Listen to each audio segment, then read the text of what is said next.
Guys, masih inget nggak kalau beberapa hari yang lalu Infinix itu baru banget ngerilis smartphone 2 jutaan yang bezel layarnya itu tipis banget. Tapi tahu nggak kalau mereka itu juga punya smartphone 1 jutaan yang desainnya lumayan mirip loh sama bocoran desain iPhone 17 Air yang nggak lama lagi dirilis. Ya udah, karena smartphone-nya udah saya coba selama kurang lebih dari 2 minggu, yuk langsung aja kita bahas.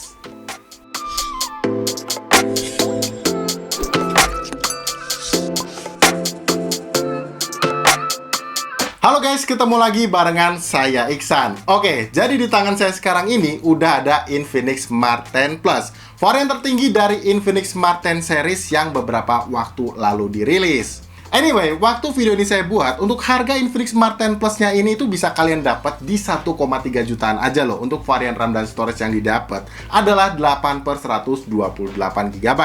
Untuk varian warna yang bisa kalian pilih juga ada banyak ya. Ada Sleek Black, Iris Blue, Ruby Red, dan juga Titanium Silver kayak yang lagi kita bahas sekarang.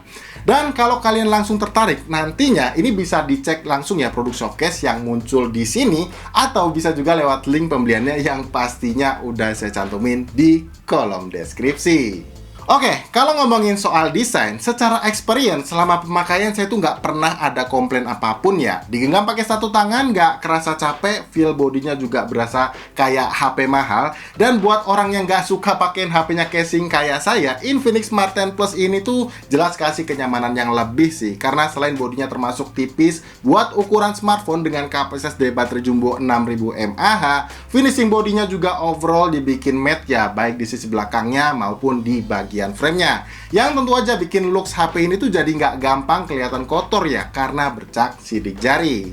Untuk di sisi atas HP-nya ini ada lubang speaker, di sisi kanan ada tombol volume dan juga tombol power yang merangkap sebagai sensor sidik jari. Di sisi kirinya ada slot SIM tray yang udah triple slot, dan di bagian bawahnya ada lubang mic, port charger USB Type-C, grill speaker lagi, dan keren nih, masih disediain port jack audio 3,5 mm.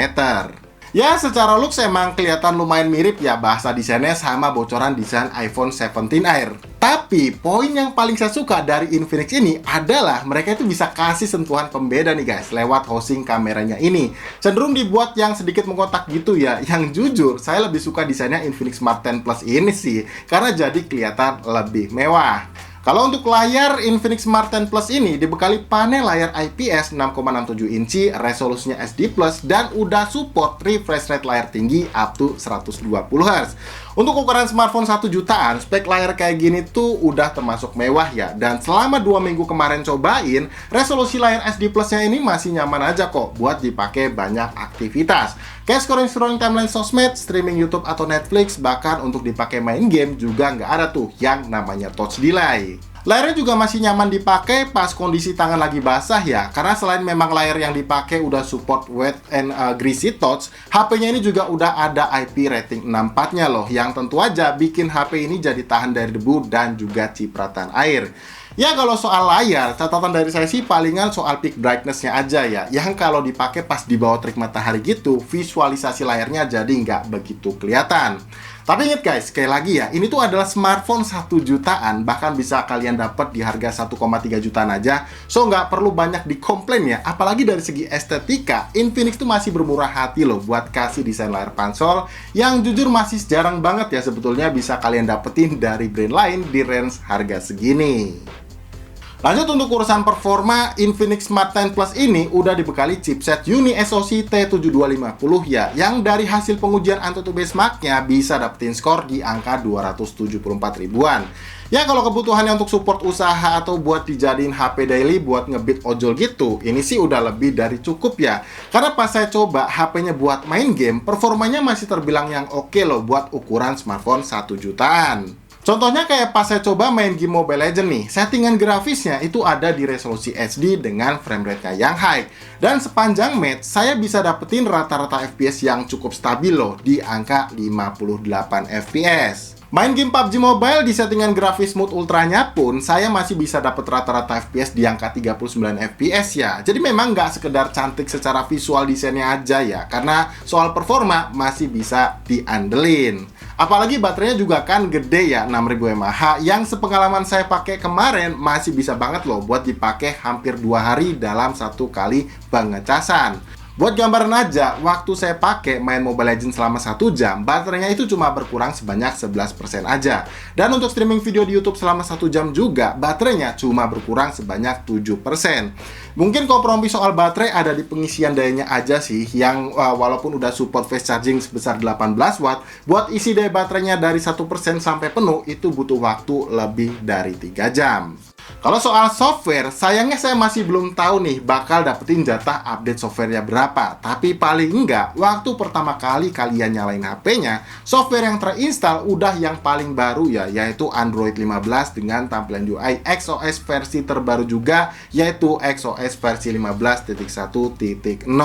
Nah, akhirnya kita ke pembahasan yang terakhir nih guys, apalagi kalau bukan soal kameranya. Jadi, Infinix Smart 10 Plus ini udah dibekali 2 buah kamera di belakang bodinya ya, yang mana lensa kamera utama beresolusi 8 megapiksel, kamera depth 2 megapiksel, dan 1 buah kamera selfie yang resolusinya 8 megapiksel juga. Untuk kualitasnya menurut saya udah cukup oke ya buat smartphone di range harga segini. Dalam range kelihatan cukup luas, saturasi warnanya juga nggak overprocess, dan buat smartphone sejutaan, hasil foto mode potretnya udah cukup menarik nih buat kalian pamerin. Sementara untuk kualitas perekaman videonya kayak gimana, kalian bisa nilai sendiri aja ya lewat sampel videonya berikut ini. Oke, mumpung kita lagi di puncak ya, kita coba tes nih kualitas perekaman video dari Infinix Smart 10 Plus. By the way, ini saya rekam di resolusi tertingginya guys, yaitu 2K 30fps, yang sayangnya fitur stabilisasi gambar itu nggak ada ya. IIS kayak gitu, baik di resolusi maksimalnya, apalagi 1080 30fps. Jadi wajar kalau kelihatan goyang-goyang karena ini adalah smartphone sejutaan tanpa IIS guys. Tapi kalau untuk saturasi warna dan dynamic range, ya ini so far sih cukup oke untuk ukuran smartphone sejutaan. Nah kayak gini ya, tuh langitnya masih kelihatan biru, dan highlight dari dedaunannya juga masih terekspos dengan cukup jelas. Ini bisa digital zoom seperti ini 2 kali kualitasnya, dan ini 1 kalinya. Nah, kalau untuk kualitas perekaman video dari lensa kamera selfie-nya kayak gini guys. Memang kalau yang saya lihat di preview layarnya ini nggak seoke dari lensa kamera utamanya ya, tapi masih oke lah kalau kalian mau pakai buat dokumentasi atau ngevlog tipis-tipis gitu ya. Field of view-nya masih kelihatan luas ya, background-nya. Jadi memang cakep buat dipakai ngevlog, cuman ya memang stabilisasinya ini nggak ada. Untuk resolusi maksimal dia bisa di 2K 30fps. Dan ya stabilisasi gambar nggak ada guys. Oh ya, by the way, untuk kualitas mikrofonnya sendiri gimana? Apakah suara saya terdengar cukup jelas atau enggak? Bisa tulis ya di kolom komentar yang ada di bawah. Oke, jadi untuk kesimpulannya, buat saya Infinix Smart 10 Plus ini adalah smartphone sejutaan yang memang layak buat jadi opsi utama untuk kalian beli. Karena jujur guys, smartphone di harga segini tuh masih jarang banget loh yang bisa kasih desain mewah dan juga performa yang oke. Karena memang dari pengalaman saya sebelum-sebelumnya, smartphone 1,3 jutaan itu kalau nggak RAM dan storage-nya 6/128 GB, desain layar depannya juga belum punch-hole ya. Jadi ya kalau kalian nantinya memang niat beli HP ini buat dipakai minimal 2 atau 3 tahun ke depan, RAM dan storage 8/128 GB yang ditawarin Infinix Smart 10 Plus ini jelas udah cukup banget ya. Apalagi prosesor yang dipakai juga udah dapat sertifikasi 48 Mount Fluency dari TUV Renlen nih, yang klaimnya HP ini akan tetap nyaman buat digunain minimal ya dalam waktu 4 tahun pemakaian. So sekali lagi, kalau kalian tertarik sama Infinix Smart 10 Plus-nya ini, bisa cek produk showcase-nya yang ada di pojok sini, atau bisa juga lewat link pembeliannya yang pastinya udah saya cantumin di kolom deskripsi. Well, mungkin cukup kayak gitu aja ya guys video review kita soal Infinix Smart 10 Plus-nya ini. Seperti biasa, jangan lupa untuk bantu klik tombol like-nya kalau kalian suka, dan jangan lupa untuk di-share juga ya ke teman-teman kalian, barangkali video kita kali ini bermanfaat. So, kalau gitu sampai di sini saya Iksan pamit guys, dan tentunya sampai kita ketemu lagi ya di video review yang berikutnya. Bye.